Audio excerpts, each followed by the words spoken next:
Estamos de regreso, gracias por continuar con nosotros. Avanzamos con más información. Mire, más de 300 migrantes salvados en el Mediterráneo por el barco Ocean Viking comenzaron a desembarcar en el puerto de Augusta, Sicilia. El buque humanitario Ocean Viking llevó el jueves a 306 migrantes al puerto siciliano de Augusta, después de 9 días aguardando con mala mar a que las autoridades europeas le asignaran un puerto seguro. Los migrantes soportaron la espera, tiritando de frío en la cubierta, empapados por los aguaceros. Y Estados Unidos se une a la Unión Europea a la denuncia de guerra híbrida en su frontera oriental con Bielorrusia. Más de 2.000 migrantes se encuentran en la frontera entre Bielorrusia y Polonia sin que de momento se vislumbre una solución. La Unión Europea denuncia una guerra híbrida en su frontera oriental. En la reunión de este jueves del Consejo de Seguridad de la ONU, Estados Unidos se unió a los europeos en esta declaración. Esta táctica es inaceptable y exige una fuerte reacción y cooperación internacionales para que Bielorrusia rinda cuentas. Demuestra cómo el régimen de Lukashenko se ha convertido en una amenaza para la estabilidad regional. Las autoridades bielorrusas deben entender que ejercer presión sobre la Unión Europea de esta manera, a través de una instrumentalización cínica de los migrantes, no tendrá éxito. Rusia es acusada de instigar esta crisis al ayudar a Lukashenko a desestabilizar la UE. Moscú rechaza la acusación y culpa a los países occidentales de destruir las naciones migrantes. La solución, por supuesto, pasa por el diálogo. No es la primera vez que la Unión Europea se enfrenta a este tipo de crisis. Uno puede recordar las razones por las que estas personas están huyendo de sus países. ¿Quién está detrás? ¿Qué países destruyeron sus países? La UE sopesa más sanciones contra Minsk, mientras Lukashenko amenaza con cortar el suministro de gas al bloque comunitario. Para abordar este y otros temas, saludamos con muchísimo gusto a nuestro colaborador Carlos Ramírez Powell. Carlos, ¿qué tal? Muy buenos días. Bienvenido, adelante, te escuchamos, por favor. Casi ni me gustaría hacer este comentario, Cecilia, amigos de Señal Global, porque escogimos deliberadamente estas dos notas para ilustrar el gran contraste y el absurdo que significa que en este momento están llegando a costas italianas aproximadamente 1.000 migrantes por día que vienen del Medio Oriente y de África y vienen ateridos de frío y algo mareados por el oleaje, mientras que los refugiados que vienen de los mismos lugares pero a través de Bielorrusia están siendo motivo de un pulso político-militar entre Bielorrusia y Rusia por un lado y Polonia y la Unión Europea por otro lado. Hay una serie de contradicciones que generan lo que se podría llamar un teatro del absurdo que no tiene ningún fin. Polonia le pide a Europa que recibir fondos para construir un muro que delimite la frontera entre Bielorrusia y Polonia para que no puedan pasar los refugiados. La Unión Europea le dice a Polonia que esto no procede porque los refugiados son gente que necesita del auxilio humanitario de la Unión Europea. Al mismo tiempo, se le reclama a Bielorrusia que esté entregando esos refugiados en la frontera cuando Bielorrusia hizo esto como una represalia por las sanciones que le impuso la Unión Europea, la prohibición a su aerolínea de volar a los destinos europeos, en otras palabras, buscando la quiebra de Belavia. Esto como una respuesta a que el gobierno de Lukashenko arrestó a un activista que estaba buscando, junto con sus amigos y aliados en Europa, dar un golpe de Estado en contra de Lukashenko. Bien, cuando uno ve la causalidad de los movimientos que se están presenciando en esta semana en Europa, uno se queda con la idea de que los ministros del Parlamento Europeo básicamente no pueden darle consistencia al discurso por una razón muy sencilla. Por un lado, Gran Bretaña acepta más de 1.000 refugiados diarios que vienen de Calais, de Francia, a través del Canal de la Mancha. Todos estos refugiados primero pasaron por Italia y luego pasaron por Francia para ir rumbo a Gran Bretaña. Gran Bretaña en este momento está apostando tropas en la frontera con Bielorrusia y Polonia para ayudar a los polacos a detener la oleada de refugiados. Entonces, cuando se van haciendo más fuertes las tensiones militares y políticas entre Europa y Bielorrusia y Rusia, uno se pregunta cuál es exactamente la política que lleva a esta confrontación.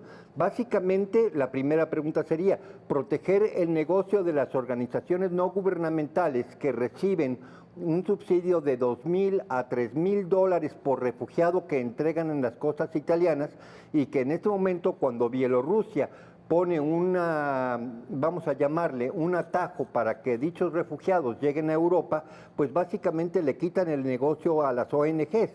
O sea, en Europa están a punto de una guerra entre Polonia y Bielorrusia para proteger el negocio de las ONGs.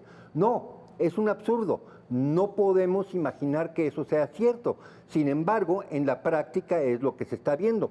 Por otro lado, en el final de la COP26, todas las naciones del mundo se comprometen a reducir el consumo de combustibles fósiles, mientras al mismo tiempo, a 200 kilómetros de distancia en Londres, están exigiéndole a Rusia a que entregue más gas en el mercado spot para poder solventar la crisis energética de este invierno.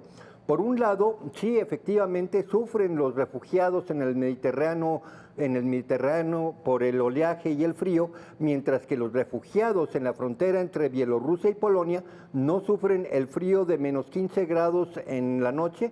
Pues básicamente estamos hablando de un discurso doble que no se resuelve ni en el noticiero ni en la cabeza de los europeos, que en realidad no entienden qué es lo que está pasando. Se cruzan tantas agendas en 3 puntos esenciales, que son energía, refugiados y política exterior, que uno no puede resolver esto sin ponerse un poquito a reír, por una razón muy sencilla. Efectivamente, como dice el enviado ruso, pues esos refugiados tienen un origen y una causa, que son las eternas guerras de intervención en el Medio Oriente. De ahí vienen los refugiados.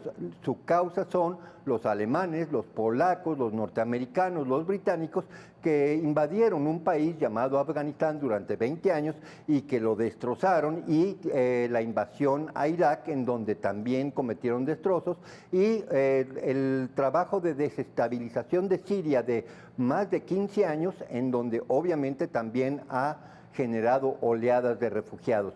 Por un lado, Alemania le da 6,000 millones de euros a Erdogan para que mantenga a los refugiados en campos en Turquía y que no los envíe a Alemania, y por otro lado no le da ningún centavo y por el contrario genera un ambiente de preguerra con Bielorrusia, porque Bielorrusia está pidiendo, bueno, pues que si por favor de los 6,000 millones de dólares que le dan a Erdogan para que no envíe refugiados, ¿por qué no le mandan a Lukashenko unos 500 millones de euros para hacer lo mismo? Cuando uno ve todos los artículos que se escriben sobre este tema, uno puede armar un rompecabezas de contrastes en donde simultáneamente representantes de los gobiernos europeos están pidiendo dos cosas perfectamente contradictorias. ¿A dónde va esta situación? Muy difícil predecirlo todavía. Sin embargo, lo que sí podemos asegurar es que nunca se había visto desde el fin de la Segunda Guerra Mundial un lenguaje tan belicoso entre los europeos en contra de Rusia y de Bielorrusia, y eso es muy mala señal. Hay que recordar que al mismo tiempo hay un rompimiento de los acuerdos de Minsk por parte de Ucrania, que está utilizando drones para atacar posiciones en el Donetsk, en la República Separatista de Ucrania. En otras palabras, en todas partes hay señales de una muy mala resolución de este invierno.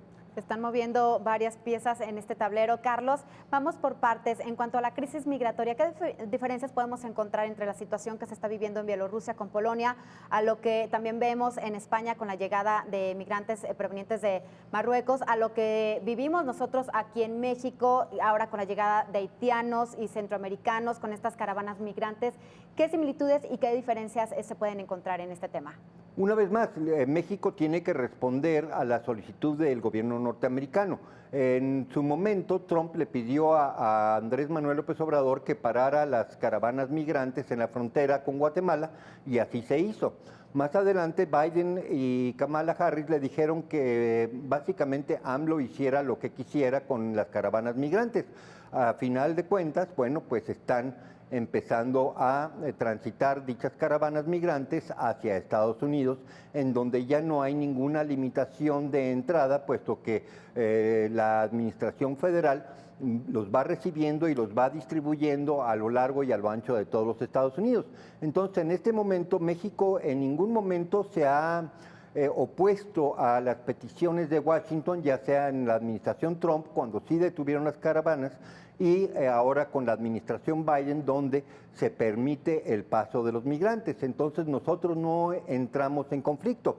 Aquí lo interesante es de que si un migrante decide arriesgar su vida a través de los buques que los llevan a las costas italianas, ese es un buen migrante, mientras que su primo, que sale al mismo tiempo que él, pero vuela cómodamente a Minsk y transita en un camión a la frontera con Polonia, ese es un mal migrante. Entonces, el problema cuando hacemos la comparación con el continente americano y el continente europeo es de que la oleada de refugiados centroamericanos rumbo a Estados Unidos no tiene el color político que tiene la oleada de migrantes del Medio Oriente y de África rumbo a Europa. Por un lado, Alemania dice hay que abrir las fronteras y hay que distribuirlos equitativamente entre todos los miembros de la Unión Europea, mientras que Polonia, por su lado, dice por ningún motivo nosotros no vamos a aceptar migrantes para llenar una cuota que nos exige la Unión Europea. Por lo tanto, Europa queda en una situación muy difícil. Dentro de este concierto se alía con Gran Bretaña, que es un país que ya salió de la Unión Europea, y es Gran Bretaña la que ayuda a impedir el paso de los migrantes. ¿Cuál es el problema para Polonia? Pues básicamente que está enemistada con Rusia, con Bielorrusia, con Alemania, con Francia y con básicamente con el núcleo central de la Unión Europea, al no querer recibir refugiados. Por otro lado, hay que recordarlo, Hungría tampoco acepta refugiados, y en este momento ya hemos visto muchas notas de Euronews en donde se le está dando aliento a una oposición no orgánica para derrocar a Víctor Orbán en Hungría. Entonces, básicamente lo que vemos es un concierto, pero realmente disonante, de demandas contrarias en el seno de la Unión Europea, y esto tiene mucho que ver por el hecho de que hacia el interior del Parlamento Europeo realmente ya no hay una cabeza que diga cuál es el rumbo. Estamos hablando de muchísimas fuerzas centrípetas que nos pueden hablar de la posibilidad de una salida de Polonia de la Unión Europea, ya que la Unión Europea no está cediendo en nada a Polonia lo que ella reclama, que es soberanía. Y referente a la amenaza por parte de Lukashenko a la Unión Europea de cerrar el gasoducto, ¿lo podría cumplir? ¿Y qué implicaría esta situación para los europeos? Tenemos muy poquito tiempo, Carlos. El gasoducto es la amenaza más fuerte que puede proferir Lukashenko, puesto que el invierno sí es muy frío en Europa, a pesar del calentamiento global. Entonces, esa amenaza sí lleva a un punto rojo las relaciones este-oeste dentro de Europa. Perfecto, Carlos. Muchísimas gracias.